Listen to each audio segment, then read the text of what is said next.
Kaliwat kanan ng pinsalang dinulot ng bagyong Tino sa Cebu. Nagdeklara na rin ng state of calamity ang lalawigan. Wala pa rin pasok sa Cebu City bukas hanggang sa Biyernes. At live mula sa Cebu, nasa frontline ng balitang yan si One News Cebu correspondent Dale Israel. Dale, bukod sa mga nasawi, meron pa bang nawawala sa mga Cebuano? Ngayong gabi, Ed, Bok, siyam pa rin yung nawawala. Pito dyan ay galing sa Talisay City. Tig-isa naman ang nawawala rin ngayon sa Danao at Mandaue. Patuloy pa ang search and retrieval sa kanila.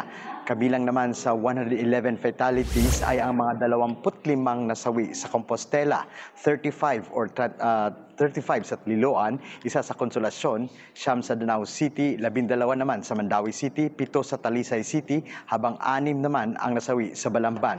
Sa Cebu City naman, 12 ang nasawi. Karamihan sa mga ito ay namatay dahil sa malawakang pagbaha. Isinilalim na sa state of calamity ang buong lalawigan ng Cebu dahil sa pinsalang dulot ng bagyong Tino.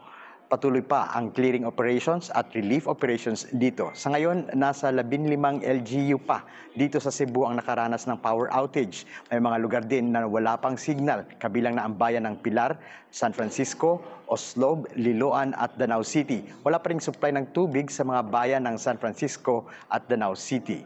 Nag-deploy na rin ang Provincial Health Office ng 3 team para sa mabilisang health check-up sa mga lungsod ng Talisay at Bugo. Higit 30,000 naman na pamilya pa rin ang nasa evacuation center. Dale, kamusta naman yung evacuation center dyan? Sabi mo nga, higit 30,000 families. Sapat ba? At ano ang forecast ng mga opisyales dyan? Dahil sirang-sira yung mga tahanan ng iilan. Gaano kaya kailangan magtagal sa mga evacuation center? Ang ginawa ng Gretch, ang ginawa ng mga ng provincial government ay nagpadala ng mga ready-to-eat food. Ang pinadala nila ngayong gabi, nandun sila sa Compostela, Consolacion at Danao City para magpadala ng mga ready-to-eat food nga. At yun ang pinadala kasama, napunta doon si Cebu Governor Pamela Baricuatro din. Gretch? Dale, si Edto, subukan lang natin, no? Pero meron na bang assessment yung LGU ng Cebu, whether provincial or city o yung PDRRMO, kung yung sangkaterbang flood control projects dyan sa Cebu province, were they effective or not effective at all? Kasi by most estimates, mga 400 to 500 projects ng flood control ang ginawa dyan sa Cebu province. Ang nangyari kasi, Ed, Bok, ay ang flood control projects doon sa Talisay City, yung sa Mananga River, ay may failure daw. Hindi kinaya yung ragasan ng tubig. At ang sa doon naman sa Mayliloan, ang flood control projects ay hindi rin natapos. Kung kaya yung tubig na papunta sana, dadalhin sana papunta sa dagat, ay nandoon, napunta sa mga communities sa barangay ng Liloan. Bo. Dale, yun nga, no? Nabanggit mo nga yung river na yon. Pero ano kaya yung dahilan ng grabing pagbaha? Tingin nyo, meron na ba silang report dyan kung dahil ba ito sa kakaibang level ng dalang ulan ng bagyong Tino o dahil sa flood control o dahil ito sa pagkalbo ng mga bundok dyan sa Cebu? Ang unang-unang sinabi ay dahilan daw sa grabe na dala ng ulan nitong si Typhoon Tino. Hindi naasahan na marami na bubuhos yung napakaraming tubig ulan. Ang inaasahan lang nila ay hangin mula sa bagyo. Pero ang nangyari ay hangin at tubig ang dala ni Tino at binuhos lahat dito sa Metro Cebu. Gretch? Okay, Dale, balikan ko lang yung tanong sa flood control projects kasi alam mo naman gaano kainit yung flood control projects sa mga bahagi ng bansa na binaba. For example, Bulacan, na parating binaba.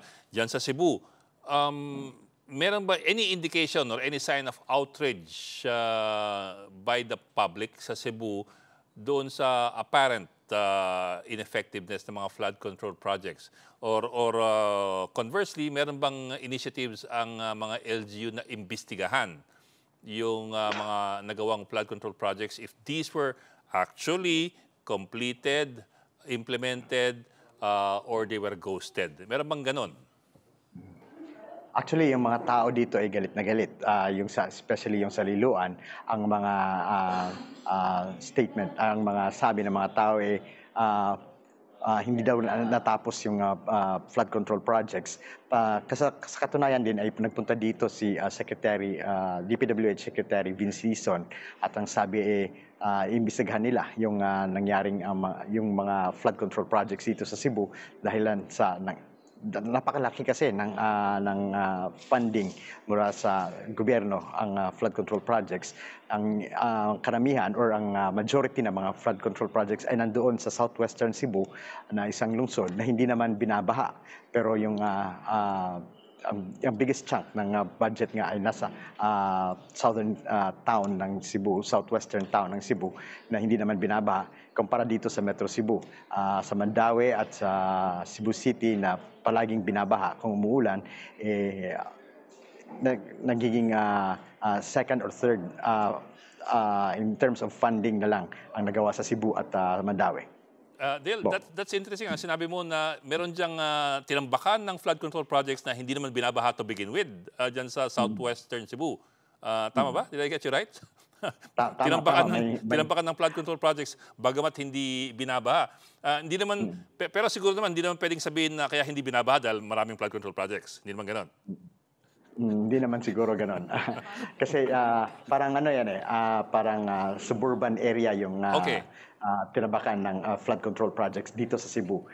Kaya yun nga yung isa sa mga question ng mga tao dito na bakit nandoon sa town na yun ang mga flood control projects, nandito yung baha sa urban area sa Metro Cebu, hindi doon sa southwestern portion ng Cebu. But I'll go back to my earlier question. Meron bang initiative ang mga LGU dyan, whether it's the provincial government na, teka, bakit ganyan nangyayari dito? Bakit kailangang imbestigahan ang kung number one, kung natutuloy nga yung mga projects, at number two, kung tama yung mga pinaglalagyan ng mga projects. Meron bang ganong initiative yung administrasyon ni Baricuatro? Yun nga yung sinabi ni Governor Baricuatro na kailangan tingnan yung nangyaring pagbaha dahil sabi niya, ay dahilan sa mga failure ng mga flood control projects dito sa Cebu. Yun nga, yung sa Liloan, flood control project, may flood control project dyan.